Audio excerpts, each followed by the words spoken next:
করেছি। এখন বর্তমানে স্কুলটা আপডেট হয়ে সরকারিভাবে এতটুকু করা হয়েছে। এই স্কুল দেখেন আম গাছটা, এই আম গাছ আমি ছোটবেলা যত বড় দেখেছি এখনো তত বড়ই আছে। এটা একটা বট বৃক্ষের মতো একটা আম গাছ।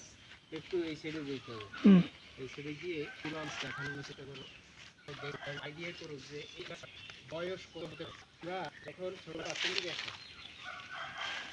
যখন আমরা এরকম ছোট ছিলাম তখন আমরা এই স্কুলে এসে লেখাপড়া করতাম। এখন আমার বাচ্চাও এই স্কুলে লেখাপড়া করতেছে। এই আম গাছটা যখন আমি ছোট তখন যত বড় দেখি এখনও ঠিক তত বড় হলেই কি তাই এই আম গাছটা আরও বড় হয়েছে বয়সের সাপেক্ষে। আপনারা একটা ধারণা করতে পারেন যে এই আম গাছটার বয়স আনুমানিক কত হতে পারে। দেখেন এর আয়তনটা কত বড়। আমার মতো চারজনে বেড়ে পাওয়াটা খুবই কষ্টকর।